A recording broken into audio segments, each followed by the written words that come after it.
नमो भगवते वासुदेवाय। जय श्री हरि। आप सभी भक्तों पर विष्णु भगवान और माँ लक्ष्मी की कृपा सदा सर्वदा बनी रहे। आज की इस वीडियो में आप सभी श्रवण करेंगे मार्गशीर्ष मास के कृष्ण पक्ष की उत्पन्ना एकादशी की व्रत कथा आरती सहित। कहा जाता है कि आज के दिन इस कथा का श्रवण करने से विष्णु भगवान अपने भक्तों की सभी मनोकामना को अवश्य ही पूरी करते हैं। इसलिए आप सभी भक्तगण इस कथा को बड़े ही श्रद्धा और प्रसन्नचित मन से पूरा अवश्य सुनिएगा। उत्पन्ना एकादशी व्रत कथा। सूत जी कहने लगे, हे ऋषियों, इस व्रत का वृत्तांत और उत्पत्ति प्राचीन काल में भगवान कृष्ण ने अपने परम भक्त युधिष्ठिर से कही थी, वही मैं तुमसे कहता हूँ। एक समय युधिष्ठिर ने भगवान से पूछा था कि एकादशी व्रत किस विधि से किया जाता है और उसका क्या फल प्राप्त होता है। उपवास के दिन जो क्रिया की जाती है, आप कृपा करके मुझसे कहिए। यह वचन सुनकर श्री कृष्ण कहने लगे, हे युधिष्ठिर, मैं तुमसे एकादशी के व्रत का महात्म्य कहता हूँ, सुनो। सर्वप्रथम हेमंत ऋतु में मार्गशीर्ष कृष्ण एकादशी से इस व्रत को प्रारंभ किया जाता है। दशमी को सायंकाल भोजन करने के बाद अच्छी प्रकार से दातुन करे ताकि अन्न का अंश मुंह में रह न जाए। रात्रि को भोजन कदापि ना करे, न अधिक बोले। एकादशी के दिन प्रातः 4 बजे उठकर सबसे पहले व्रत का संकल्प करें। इसके पश्चात शौच आदि से निवृत्त होकर शुद्ध जल से स्नान करें। व्रत करने वाला चोर, पाखंडी, पर स्त्रीगामी, निंदक, मिथ्याभाषी तथा किसी भी प्रकार के पापी से बात ना करे। स्नान के पश्चात धूप, दीप, नैवेद्य आदि 16 चीजें से भगवान का पूजन करें और रात को दीपदान करें। रात्रि में सोना या प्रसंग नहीं करना चाहिए। सारी रात भजन कीर्तन आदि करना चाहिए। जो कुछ पहले जाने अनजाने में पाप हो गए हो, उसकी क्षमा मांगनी चाहिए। धर्मात्मा पुरुषों को कृष्ण और शुक्ल दोनों पक्षों की एकादशियों को समान समझना चाहिए। जो मनुष्य ऊपर बताई हुई विधि के अनुसार एकादशी का व्रत करते हैं, उन्हें शंखो द्वार तीर्थ में स्नान करके भगवान के दर्शन करने से जो फल प्राप्त होता है, वह एकादशी व्रत के 16वें भाग के भी समान नहीं है। व्यतिपात के दिन दान देने का लाख गुना फल होता है। संक्रांति से 4 लाख गुना तथा सूर्य चंद्र ग्रहण में स्नान दान से जो पुण्य प्राप्त होता है, वही पुण्य एकादशी के दिन व्रत करने से मिलता है। अश्वमेध यज्ञ करने से 100 गुना तथा 1 लाख तपस्वियों को 60 वर्ष तक भोजन कराने से 10 गुना, 10 ब्राह्मणों अथवा 100 ब्रह्मचारियों को भोजन कराने से 1000 गुना पुण्य भूमि दान करने से होता है। उससे 1000 गुना पुण्य कन्यादान से प्राप्त होता है। इससे भी 10 गुना पुण्य विद्यादान करने से होता है। विद्यादान से 10 गुना पुण्य भूखों को भोजन कराने से होता है।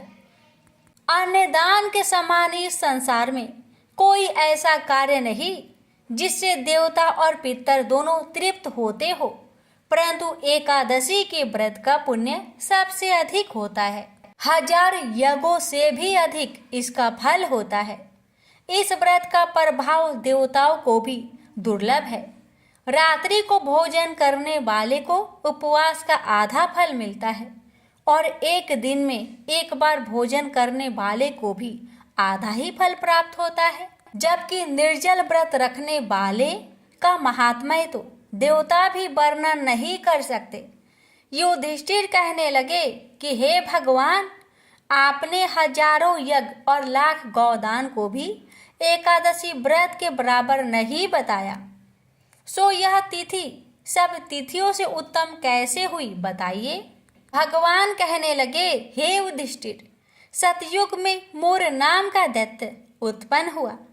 वह बड़ा बलवान और भयानक था।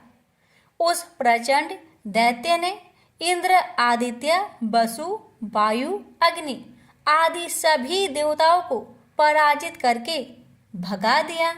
तब इंद्र सहित सभी देवताओं ने भयभीत होकर भगवान शिव से सारा वृत्तांत कहा और बोले, हे कैलाशपति, मोर दैत्य से भयभीत होकर सब देवता मृत्यु लोक में फिर रहे हैं। तब भगवान शिव ने कहा, हे देवताओं, तीनों लोकों के स्वामी, भक्तों के दुखों का नाश करने वाले भगवान विष्णु की शरण में जाओ। वे ही तुम्हारे दुखों को दूर कर सकते हैं। शिव जी के ऐसे वचन सुनकर सभी देवता क्षीर सागर में पहुंचे। वहां भगवान को शयन करते देख हाथ जोड़कर उनकी स्तुति करने लगे कि हे देवताओं द्वारा स्तुति करने योग्य प्रभु, आपको बारंबार नमस्कार है। देवताओं की रक्षा करने वाले मधुसूदन, आपको नमस्कार है। आप हमारी रक्षा करें। दैत्यों से भयभीत होकर हम सब आपकी शरण में आए हैं। आप इस संसार के कर्ता, माता, पिता, उत्पत्ति और पालन करता और संहार करने वाले हैं। सबको शांति प्रदान करने वाले हैं। आकाश और पाताल भी आप ही है। सबके पितामह ब्रह्मा, सूर्य, चंद्र, अग्नि, सामग्री, होम, आहुति, मंत्र, तंत्र, जप, यजमान, यज्ञ, कर्म, कर्ता, भोक्ता भी आप ही हैं। आप सर्वव्यापक हैं। आपके सिवा तीनों लोकों में चर तथा अचर कुछ भी नहीं है। हे भगवान, दैत्य ने हमको जीतकर स्वर्ग से भ्रष्ट कर दिया है और हम सब देवता इधर उधर भागे भागे फिर रहे हैं। आप उन दैत्यों से हम सबकी रक्षा करें। इंद्र के ऐसे वचन सुनकर भगवान विष्णु कहने लगे कि हे इंद्र, ऐसा मायावी दैत्य कौन है जिसने सब देवताओं को जीत लिया है? उसका नाम क्या है? उसमें कितना बल है और किसके आश्रय में है तथा उसका स्थान कहाँ है?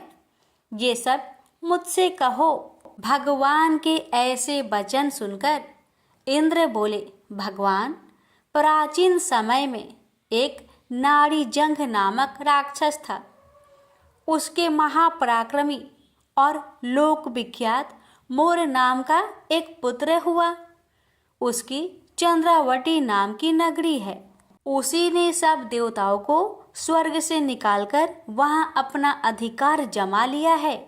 उसने इंद्र, अग्नि, वरुण, यम, वायु, ईश, चंद्रमा, नैऋत आदि सबके स्थान पर अधिकार कर लिया है।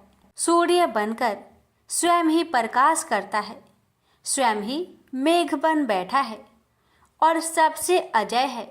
हे असुर निकंदन, उस दुष्ट को मारकर देवताओं को अजय बनाइए। यह वचन सुनकर भगवान ने कहा, हे देवताओं, मैं शीघ्र ही उसका संहार करूंगा। तुम चंद्रावती नगरी जाओ। इस प्रकार कहकर भगवान सहित सभी देवताओं ने चंद्रावती नगरी की ओर प्रस्थान किया। उस समय जब दैत्य मूढ़ सेना सहित युद्ध भूमि में गरज रहा था, उसकी भयानक गर्जना सुनकर सभी देवता भय के मारे चारों दिशाओं में भागने लगे। जब स्वयं भगवान रणभूमि में आए तो दैत्य उन पर भी अस्त्र शस्त्र आयुध लेकर दौड़े। भगवान ने उन्हें सर्प के समान अपने बाणों से बीढ़ डाला। बहुत से दैत्य मारे गए, केवल मूर बचा रहा। वह अविचल भाव से भगवान के साथ युद्ध करता रहा। भगवान जो भी तीक्ष्ण बाण चलाते वह उसके लिए फूल सिद्ध होता। उसका शरीर छिन्न भिन्न हो गया, किंतु वह लगातार युद्ध करता रहा। दोनों के बीच मल्ल युद्ध भी हुआ। 10,000 वर्ष तक उनका युद्ध चलता रहा, किंतु मूर नहीं हारा। थक कर भगवान बद्रिकाश्रम चले गए। वहां हेमवती नामक सुंदर गुफा थी। उसमें विश्राम करने के लिए भगवान उसके अंदर प्रवेश कर गए।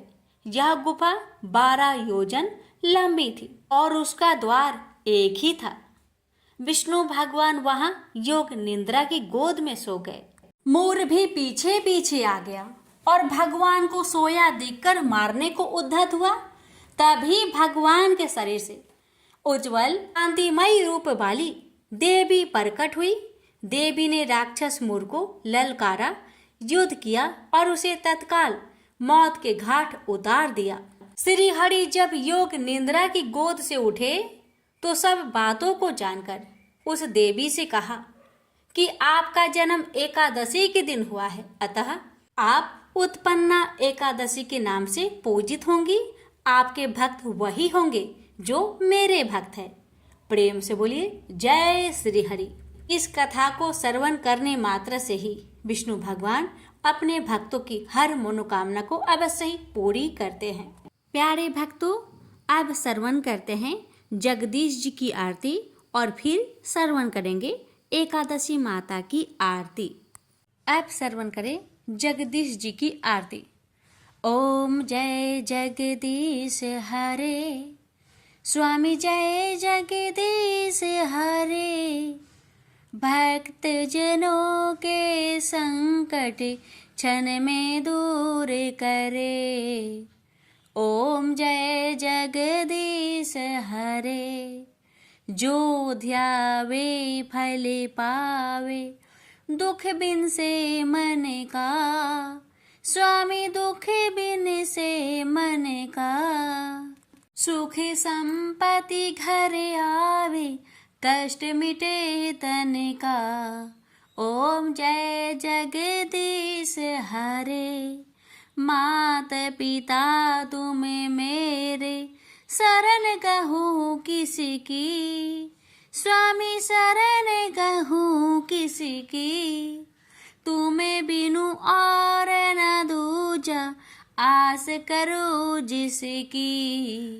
ओम जय जगदीश हरे। तुम्हें पूरन परमात्मा, तुम अंतर्यामी।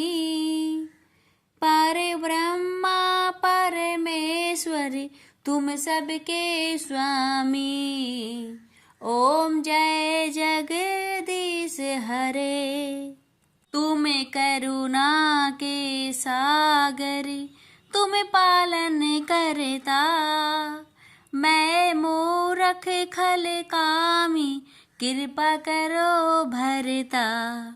ओम जय जगदीश हरे। तुम हो एक अगोचरी, सबके प्राणपति। प्रभु सबके प्राणपति। किस विधु मिलू दया मिली, तुमको मैं कुमति। ओम जय जगदीश हरे। इन बंधु दुख हरता, तुम ठाकुर मेरे। प्रभु तुम ठाकुर मेरे। अपने हाथ उठाओ, द्वार पर तेरे। ओम जय जगदीश हरे। विषय विकार मिटाओ, पाप हरो देवा। श्रद्धा भक्ति बढ़ाओ, संतन की सेवा। ओम जय जगदीश हरे। तन मन धन और संपत्ति, सब कुछ है तेरा। प्रभु सब कुछ है तेरा। तेरा तुझको अर्पण, क्या लागे मेरा। ओम जय जगदीश हरे। जगदीश्वर जी की आरती जो कोई नर गावे। कहत शिवानंद स्वामी मनोवांछित फल पावे। ओम जय जगदीश हरे। प्रेम से बोलिए विष्णु भगवान की जय। ओम जय एकादशी, जय एकादशी, जय एकादशी माता। विष्णु पूजा व्रत को धारण कर शक्ति मुक्ति पाता। ओम जय एकादशी माता, तेरे नाम गिनाऊं देवी भक्ति प्रदान करने। गण गौरव की देनी माता शास्त्रों में बरनी। ओम जय एकादशी माता, मार्गशीर्ष के कृष्णा पक्ष की उत्पन्ना विश्वातारिणी जन्मी। शुक्ल पक्ष में हुई मोक्षदा मुक्तिदाता बनाई। ओम जय एकादशी माता, पौष के कृष्णा पक्ष की सफला नामक है। शुक्ल पक्ष में होए पुत्रदा आनंद अधिक रहे। ओम जय एकादशी माता, नाम सटटिला माघ मास में कृष्ण पक्ष आवे। शुक्ल पक्ष में जया कहावे विजय सदा पावे। ओम जय एकादशी माता, विजया फाल्गुन कृष्ण पक्ष में शुक्ल आमल की। पाप मोचनी कृष्ण पक्ष में चैत्र महाबली की। ओम जय एकादशी माता, चैत्र शुक्ल में नाम कामदा धन देने वाली। नाम बरूथनी कृष्ण पक्ष में वैशाख महावाली। ओम जय एकादशी माता, शुक्ल पक्ष में होई मोहिनी अपरा ज्येष्ठ कृष्ण पक्षी। नाम निर्जला सब सुख करने कृष्ण पक्ष रखी। ओम जय एकादशी माता, योगिनी नाम आषाढ़ में जानो कृष्ण पक्ष करनी। देव सैनी नाम कहायो शुक्ल पक्ष धरनी। ओम जय एकादशी माता, कामिक श्रावण मास में आवे कृष्ण पक्ष कहिए। श्रावण शुक्ल होए पवित्र आनंद से रहिए। सावन शुक्ल होए पवित्र आनंद से रहिए। ओम जय एकादशी माता, जा भाद्रपदे कृष्ण पक्ष की परिवर्तनी शुक्ला। इंद्रा आश्विन कृष्ण पक्ष में व्रत से भाव सागर निकला। ओम जय एकादशी माता, पापंकुशा है शुक्ला पक्ष में आप हरण हारी। रमा मास कार्तिक में आवे सुखदायक भारी। ओम जय एकादशी माता, देवोत्थानी शुक्ल पक्ष की दुख ना सके मैया। देवोत्थानी शुक्ल पक्ष की दुख ना सके मैया। पावन मास में करूँ विनती पार करो नैया। पावन मास में करूँ विनती पार करो नैया। ओम जय एकादशी माता, परमा कृष्ण पक्ष में होती जन मंगल करनी। परमा कृष्ण पक्ष में होती जन मंगल करनी। शुक्ल मास में होए पद्मिनी दुख दरिद्र हरनी। शुक्ल मास में होए पद्मिनी दुख दरिद्र हरनी। ओम जय एकादशी माता, जो कोई आरती एकादशी की भक्ति सहित गावे। जो कोई आरती एकादशी की भक्ति सहित गावे। जन गुरुदिता स्वर्ग कबासा निश्चय वह पावे।